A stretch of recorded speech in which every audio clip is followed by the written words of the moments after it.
नमस्कार, सुप्रभातम विद्यार्थी मित्रों। जय सोमनाथ। धोरण 10 ની અંદર મિત્રો વ્યાકરણ વિભાગની ચર્ચા એ આપણે આજે આગળ વધારશું।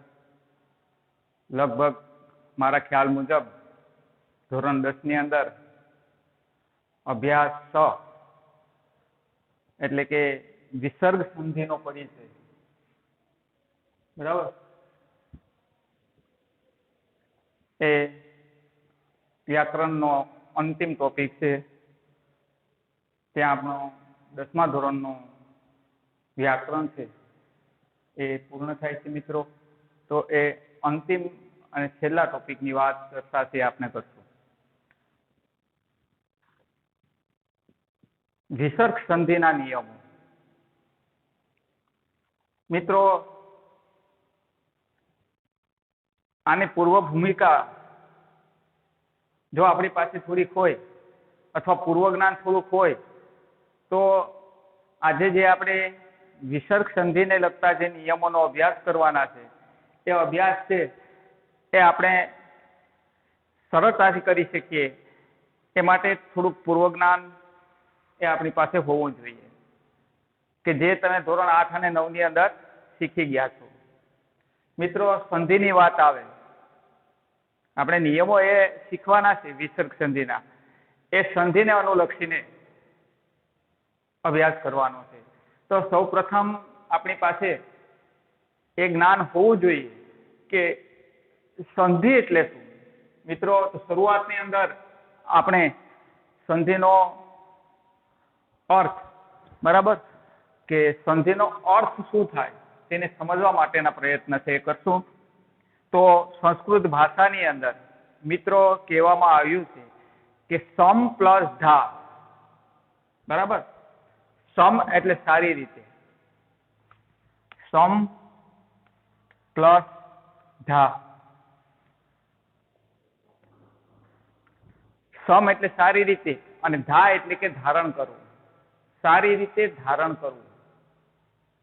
ટૂંકમાં કહેવું હોય તો એમ કહી શકાય મિત્રો કે બે કે બેથી વધારે પદો વ્યાકરણના નિયમને આધીન ધારણ થાય એટલે કે જોડાય અને એક નવું પદ બને ત્યારે તેને સંધિ થઈ એમ કહેવાય। સરળ ભાષાની અંદર સંધિની આ રીતે વ્યાખ્યા છે એ આપવામાં આવી છે। મિત્રો, સામાજિક વિજ્ઞાનની અંદર પણ કદાચ તમે સાંભળ્યું હશે કે ભાઈ બે દેશો વચ્ચે સંધિ થઈ, તો ત્યાં પણ સંધિનો અર્થ છે એ જોડાણના અર્થમાં લેવાય છે। અહીંયા પણ કંઈક એવી જ વાત છે, અહીંયા જોડાણ થાય છે પણ બે પદોનું થાય છે અને તે પણ વ્યાકરણના નિયમોને અનુલક્ષીને, એને ધ્યાનમાં રાખીને એ જોડાણ કરવાનું છે। ગમે તેમ આપણી ઈચ્છા કે મરજી મુજબ જોડાણ કરી શકાતું નથી।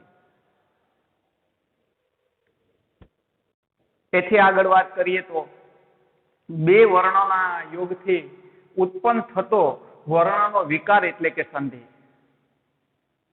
યોગ એટલે જોડાવું, એટલે કે બે વર્ણ, બરાબર, કે બે પદ નો જ્યારે યોગ થાય, જોડાય, અને ત્યારે ઉત્પન્ન થતો વિકાર એટલે કે એમાં જે કંઈ પરિવર્તન થાય, ફેરફાર થાય, તે એટલે સંધિ। સંધિના ઘણા બધા મિત્રો અર્થો અને વ્યાખ્યાઓ છે એ આપવામાં આવી છે, પણ અહીંયા તો આપણા અભ્યાસક્રમની અંદર બાળકોને ટૂંકમાં પરિચય આપવાનો છે એટલે વિગતે ચર્ચા આપણે નહીં કરીએ, પણ આ અર્થ છે આપણે ખ્યાલ હોવો જોઈએ મિત્રો। તો સંધિનો અર્થ શું થાય તેનો અભ્યાસ છે આપણે કર્યો। હવે આગળ ચર્ચા કરીએ તો સંધિના પ્રકારો। મિત્રો, બે પદોની જે સંધિ થાય છે, બરાબર, બે પદો જે જોડાય છે, એ જોડાવાની જે ક્રિયા છે એ પદોના આધારે કઈ રીતે જોડાય છે, એ પેલા પદનો અંતિમ વર્ણ કયો છે, ત્યાર પછીના બીજા પદનો શરૂઆતનો વર્ણ કયો છે, બરાબર, એ જોડાવાની જે ક્રિયા છે એના આધારે મિત્રો સંધિના 3 પ્રકારો છે પાડવામાં આવ્યા છે। ખ્યાલ ન હોય તો યાદ રાખજો। સંધિના મુખ્ય 3 પ્રકારો પાડવામાં આવ્યા છે: સ્વર સંધિ, વિસર્ગ સંધિ, વ્યંજન સંધિ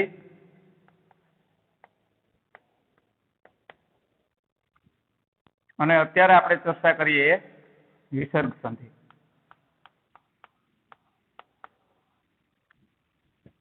સંધિના 3 પ્રકારો છે એ જોવા મળે છે. તમને ખ્યાલ હશે મિત્રો, અગાઉ શીખી ગયા કે સ્વર સંધિ કોને કહેવાય.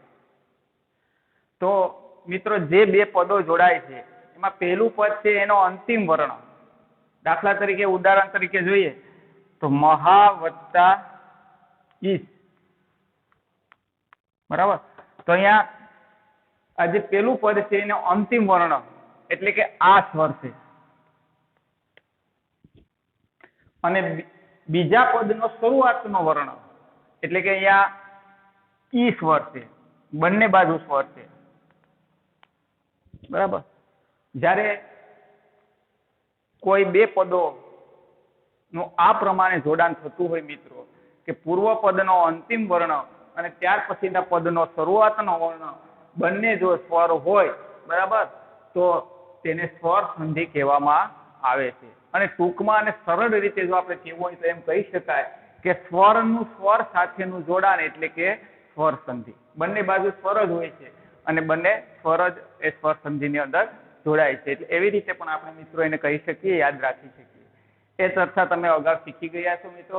વ્યંજન સંધિની વાત કરીએ મિત્રો ટૂંકમાં, તો અહીંયા જે આપણે ઉદાહરણ જોયું એ પ્રમાણે, બરાબર, સ્વરનું વ્યંજન સાથે કે વ્યંજનનું સ્વર સાથેનું જે જોડાણ છે એને વ્યંજન સંધિ કહેવામાં આવે.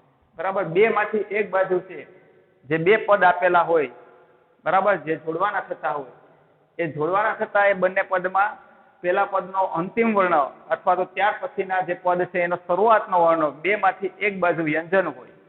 બરાબર. તો વ્યંજનનું સ્વર સાથે કે વ્યંજનનું વ્યંજન સાથેનું જે જોડાણ છે તેને વ્યંજન સંધિ કહેવામાં આવે છે. ત્યાર પછી મિત્રો સંધિનો ત્રીજો પ્રકાર છે આપણે જોઈએ, બરાબર, કે જે આપણે અત્યારે હાલમાં ધોરણ 10 ની અંદર એ લાગુ પડે છે, તેનો અભ્યાસ આપણે કરવાનો છે, તે એટલે કે વિસર્ગ સંધિ. તો સૌપ્રથમ મિત્રો કેટલાક બાળકો જાણતા પણ નહીં હોય કદાચ કે વિસર્ગ એટલે શું. બરાબર. વિસર્ગ કોને કહેવાય. તો ગુજરાતી ભાષાની અંદર મિત્રો ગુરુ વિરામ જેવીનું ચિહ્ન નિશાની તમે જોઈ હશે.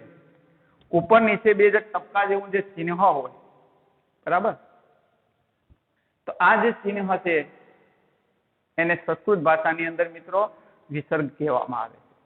પણ એને આ વિસર્ગ છે મિત્રો એ તમે ખ્યાલ હોય તો શબ્દ રૂપો જે આપણે શીખી ગયા, બરાબર, વિભક્તિના, બરાબર, એમાં જોયું તો રામ હોય એવું પદ છે પુલ્લિંગનું, એમાં એક વચનની અંદર જે આવું જોવા મળે છે, તો અહીંયા પણ 2 ટપકા જેવું દેખાવમાં સરખા જ છે, બરાબર, ઉપરની નીચે 2 ટપકા છે, પણ અહીંયા એ વિસર્ગ તરીકે નથી એને ઓળખાતા મિત્રો. ત્યાં એ સ તરીકે કામ કરે. સ એટલે કે વિભક્તિના પ્રત્યય તરીકે કામ કરે છે. દેખાવમાં સરખા છે પણ મિત્રો જ્યારે એનો સ્થાન કે સ્વરૂપ બદલે, બરાબર, પદ બદલે, ત્યારે એ જ નિશાની, એ ટપકા જેવું ચિહ્ન છે એ વિસર્ગ તરીકે કામ કરે છે. દાખલા તરીકે આપણે વાત કરીએ કે ખગઃ અથવા પાદઃ, અથવા તો આમાં જોવા મળે યુધિષ્ઠિર.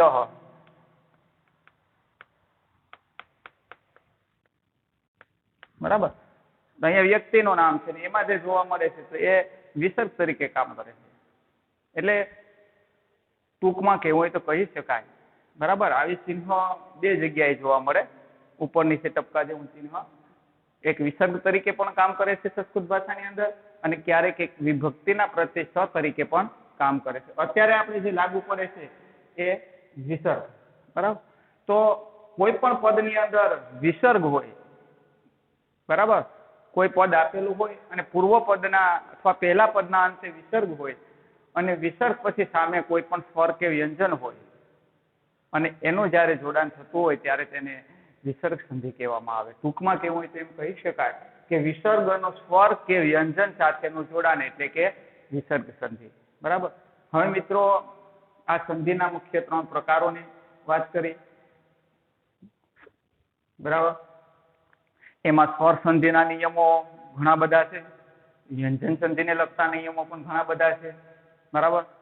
અત્યારે જે આપણે ચર્ચા કરીએ ધોરણ 10 ની અંદર કે જે વિસર્ગ સંધિને લગતા નિયમો આપણા પાઠ્યપુસ્તકની અંદર જે આપેલા છે, બરાબર, એ મુખ્ય 4 નિયમોનો અભ્યાસ છે એ આપણે કરશું મિત્રો. નિયમો તો અસંખ્ય છે, આ 4 નિયમો શીખી લીધા એટલે આપણે સંધિ શીખી ગયા એવું નથી મિત્રો, પણ ઉંમરને ધ્યાનમાં રાખીને ધોરણ 10 ના અભ્યાસક્રમને ધ્યાનમાં રાખીને આપણે અત્યારે એ 4 નિયમોનો ટૂંકમાં પરિચય મેળવવાનો છે મિત્રો. બોર્ડની પરીક્ષાની અંદર આ સંધિના આ નિયમોને ધ્યાનમાં રાખીને, બરાબર, સંધિ જોડો, સંધિ યોજત અથવા સંધિ વિચ્છેદમ કુરુત એટલે કે સંધિનો વિગ્રહ કરો, એમ બંનેમાંથી એક ગુણનો પ્રશ્ન નીકળશે. એટલે 2 માર્કનો આમાંથી બોર્ડની અંદર પૂછાશે મિત્રો. એટલે 4 નિયમો રાખવાથી જો 2 માર્ક આપણને મળતા હોય તો મારું તો એવું માનવું છે કે આપણે એ નિયમોને મગજમાં બેસાડવાનો પ્રયત્નથી પૂરેપૂરો કરશું. એકદમ સરળ છે મિત્રો. જોઈએ નિયમ 1.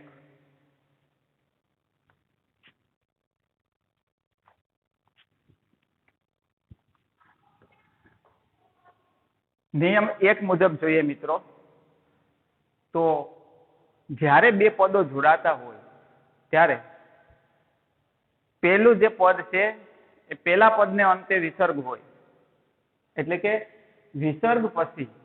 વિસર્ગ હોય અને એના પછીનું જે સામેનું પદ છે તેની અંદર સ કે સ આવતો હોય તો વિસર્ગના સ્થાને સ થાય, તેને આ પ્રમાણે લખાય, બરાબર, આવી રીતે લખાય.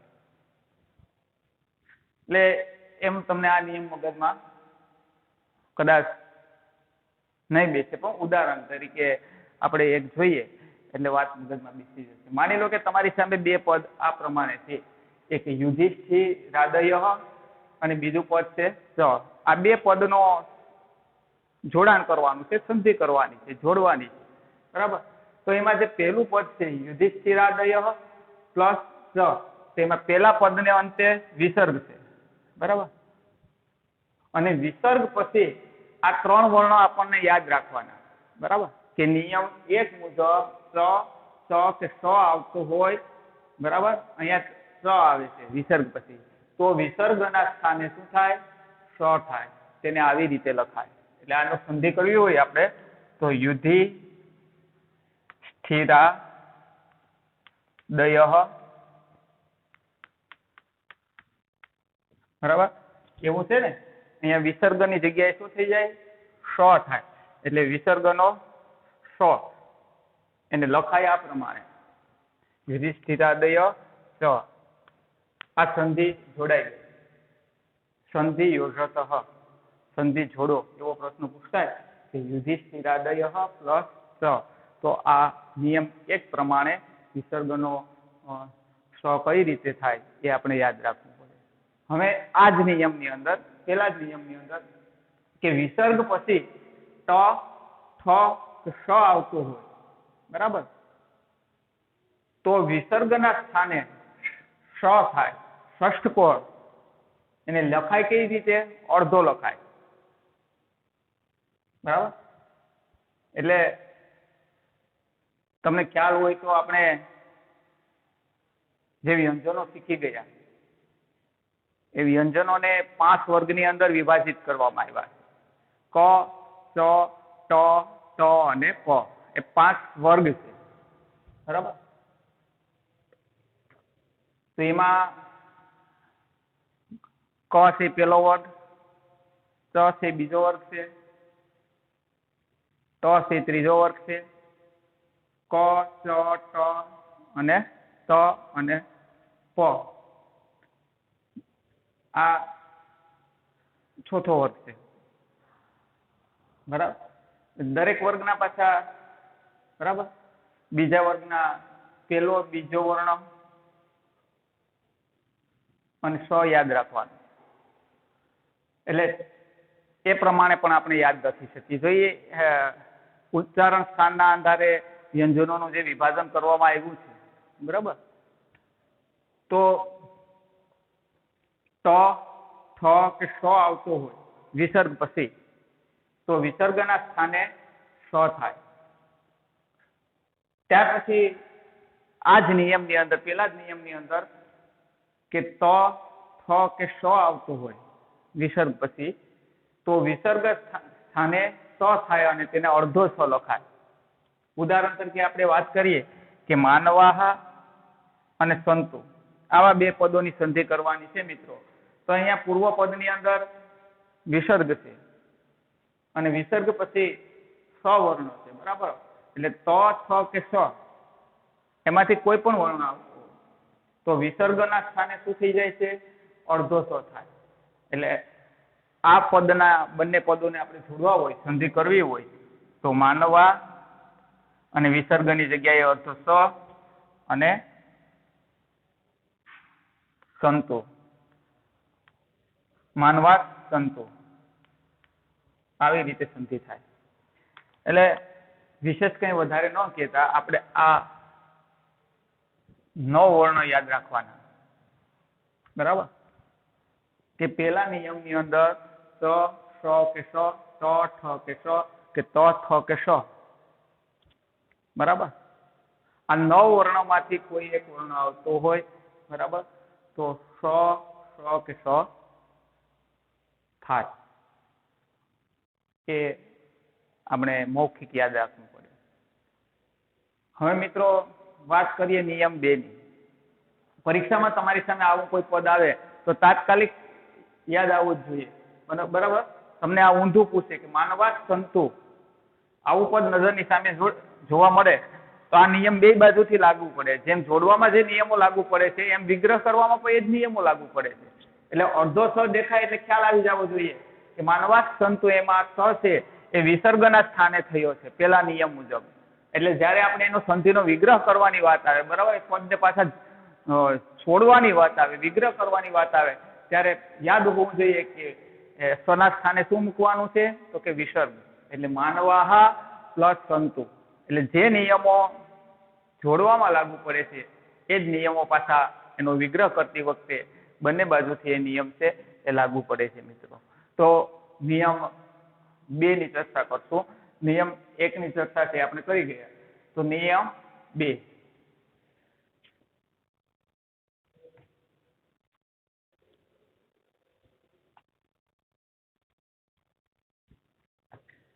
પેલા નિયમમાં વિસર્ગ પછીની વાત હતી મિત્રો.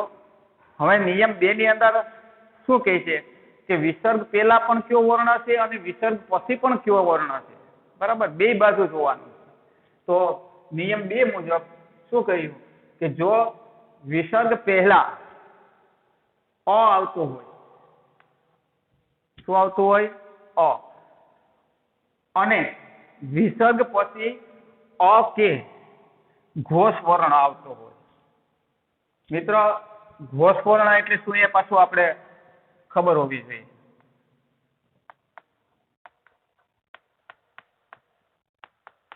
બરાબર. ઘોષ વર્ણ કોને કહેવાય એ આપણે પછી જોઈશું. કે વિસર્ગ પહેલા અ આવતો હોય અને વિસર્ગ પછી પણ અ આવતો હોય, એટલે કે અ કે ઘોષ વર્ણ આવતો હોય. એટલે દરેક વર્ગનો ત્રીજો, ચોથો કે પાંચમો વર્ણ આવતો હોય તો નિયમ 2 મુજબ વિસર્ગનો શું થાય છે? ઓ થાય છે. ઉદાહરણ તરીકે આપણે જોઈએ મિત્રો તો પેલા ઘોષ વર્ણ એટલે શું એ સમજી લઈએ. કે આપણે જે વ્યંજનો શીખી ગયા એને 5 વિભાગની અંદર વહેંચવામાં આવ્યા છે, 5 વર્ગ પાડવામાં આવ્યા છે. ક, ત અને પ. કંઠ્ય, તાલવ્ય, મૂર્ધન્ય, દંત્ય અને ઓઠ્ય.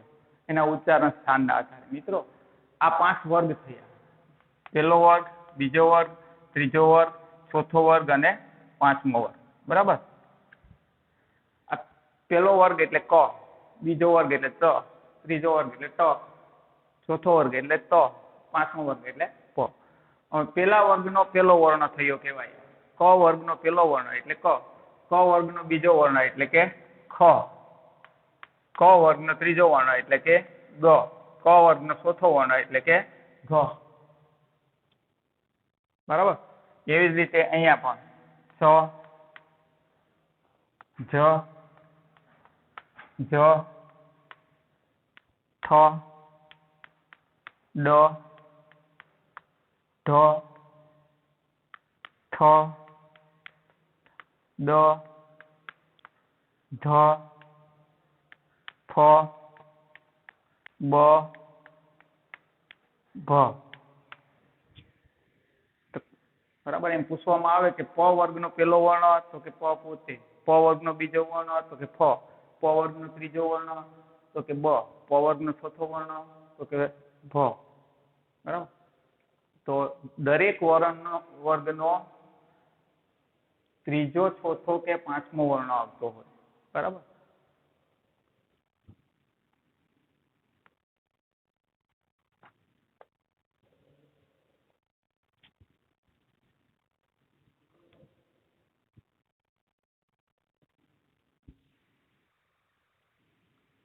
જ્યારે એ વર્ણ ઘોષ વર્ણ એટલા માટે કહેવાય મિત્રો, આ બધા છે એ અઘોષ છે, આ બાજુ છે એ ઘોષ છે.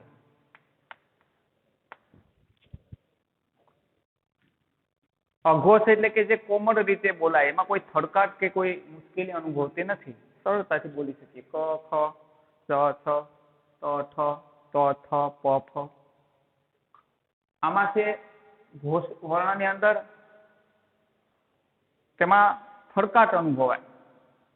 ગ, ગ, ચ, જ, જ, ડ, ઢ, દ, ધ, બ, ભ. બરાબર. તો દરેક વર્ગનો ત્રીજો, ચોથો અને એવી જ રીતે એનો પાંચમો વર્ણ પણ હોય છે મિત્રો.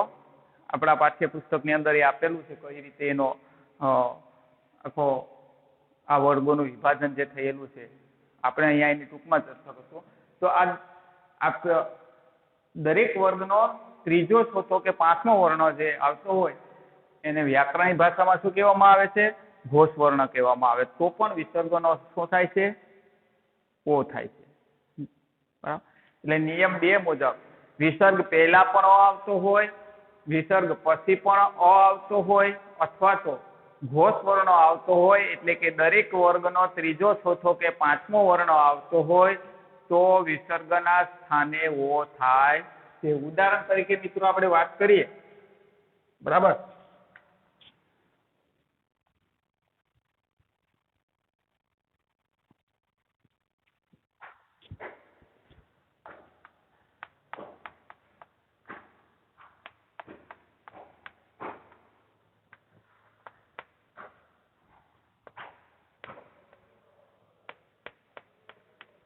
આવા બે પદોની આપણે સંધિ કરવાની છે મિત્રો.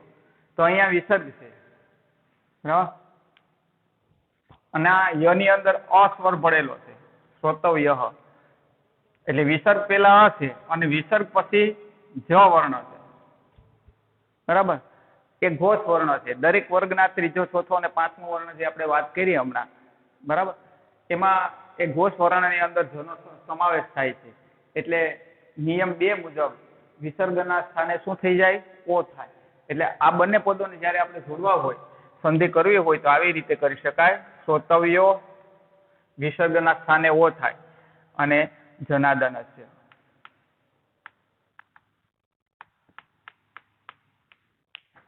આવી રીતે સંધિ થઈ શકે. મિત્રો પરીક્ષાની અંદર કદાચ તમારે ઊંધું પૂછે કે શ્રોતવ્ય જનાદનસ્ય એ પદનો વિગ્રહ કરો, સંધિ છૂટી પાડો, તો ખ્યાલ આવવો જોઈએ. અહીંયા ઓ જોવામાં આવે એટલે તાત્કાલિક ખ્યાલ આવવો જોઈએ કે અહીંયા ઓ છે એ નિયમ 2 મુજબ વિસર્ગના સ્થાને થયો છે. બરાબર. વિસર્ગ પહેલા પણ અ છે અને વિસર્ગ પછી ઘોષ વર્ણ છે, અને એના લીધે અહીંયા ઓ થયો છે. એટલે જ્યારે આપણે પદોને પાછા વિગ્રહ કરીએ, બરાબર, તો એ નિયમ પ્રમાણે પાછો શ્રોતવ્ય પ્લસ જનાદન છે, એ નિયમ પાછો ત્યાં યાદ આપણે કરવો પડે. હવે મિત્રો આ નિયમ 2 ની અંદર અહીંયા ઘોષ વર્ણની તો વાત કરી, આપણે ચર્ચા કરી. બરાબર. પણ નિયમ 2 મુજબ વિસર્ગ પહેલા અ હોય અને વિસર્ગ પછી પણ અ હોય, બંને બાજુ અ હોય તો શું કરવું? ઘોષ વ્યંજન હોય તો શું કરવું એની ચર્ચા તો આપણે કરી ગયા, બરાબર? વિસર્ગ પહેલા અ હોય અને વિસર્ગ પછી ઘોષ વર્ણ હોય તો ઓ થઈ ગયું, પણ વિસર્ગ પહેલા પણ અ હોય અને વિસર્ગ પછી પણ અ હોય, બંને બાજુ અ હોય તો શું કરવું એની વાત આપણે કરશું. ઉદાહરણ તરીકે આપણે જોઈએ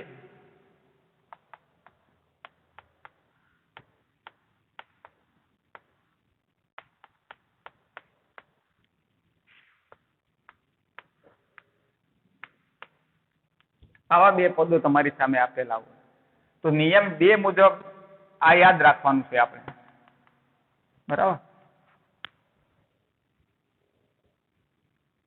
અહીંયા વિસર્ગ પહેલા અ છે, જેની અંદર અ સ્વર છે, અને વિસર્ગ પછી પણ અ છે, બે બાજુ અ છે. જો વિસર્ગ પહેલા પણ અ આવતો હોય અને વિસર્ગ પછી પણ જો અ સ્વર આવતો હોય, બરાબર, તો નિયમ 2 મુજબ વિસર્ગનો ઓ થાય. એટલે રાક્ષસેભ્યો વિસર્ગના સ્થાને ઓ થઈ જાય. આ વિસર્ગ છે એના સ્થાને ઓ થઈ ગયો. વિસર્ગના સ્થાને ઓ થાય છે અને પાછળ રહેલો અ સ્વર છે, બરાબર, અપીની અંદર રહેલો જે અ સ્વર છે એ આ ઓ સ્વરની અંદર ભળી જાય. એટલે અ છે એ આમાં ભળી ગયો ઓની અંદર, બરાબર? અ છે એ પાછળ રહેલા ઓ સ્વરની અંદર ભળી જાય છે અને આ જે ક્રિયા થઈ છે તે દર્શાવવા માટે અહીંયા એવું કોઈકને સમજાવવું તો પડે ને, ક્યાંક આપણે ખ્યાલ કેમ આવે કે અહીંયા વિસર્ગનો ઓ થયો, અને તેવું દર્શાવવા માટે અવગ્રહનું ચિહ્ન મૂકવામાં આવે. વ્યાકરણની ભાષામાં આને અવગ્રહ કહેવાય.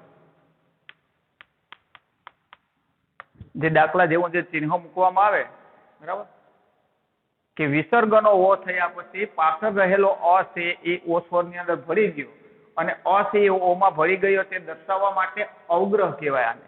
એ અવગ્રહનું ચિહ્ન એ મૂકવામાં આવે છે અને પછી અંતે પી મૂકવાનો, એટલે આ સંધિ થઈ ગઈ.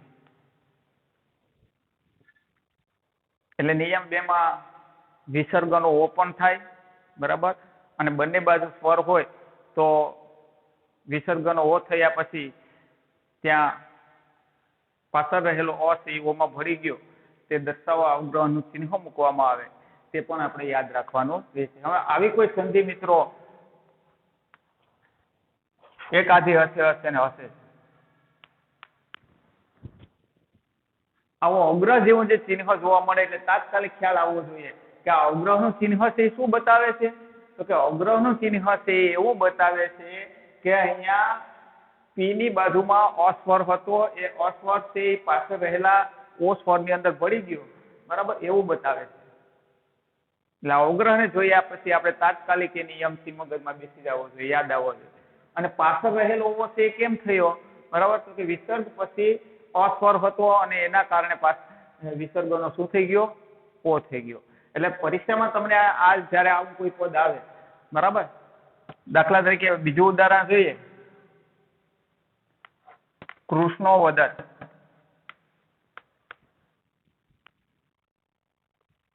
બરાબર, તો તાત્કાલિક ખ્યાલ આવવો જોઈએ કૃષ્ણ પ્લસ અવદત.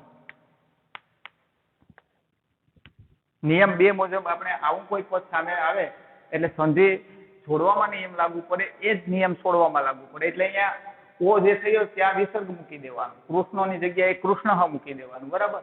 ને અવગ્રહ છે એવું બતાવે છે કે ત્યાં અ હતો, એ અ થી ઓની અંદર ભળી ગયો તો, બરાબર, એટલે ફરી પાછો આપણે અને મૂકવો પડે. એટલે જોડવામાં જે નિયમ લાગુ પડે, બરાબર, એ વિગ્રહ કરવામાં પણ લાગુ પડે. એટલે ફરી એ અ મૂકી અને પછી વિગ્રહ કરવાનો, અવદત, કૃષ્ણ અવદત. તો અહીંયા સુધી મિત્રો આપણે રાખીએ. આ સંધિના 2 નિયમોની વિગતે ચર્ચા છે આપણે કરી. હવે બાકીના 2 નિયમોની ચર્ચા એ આગળના તાસની અંદર કરશું. અસ્તુ જયતુ સંસ્કૃતમ જયતુ ભારતમ ધન્યવાદ.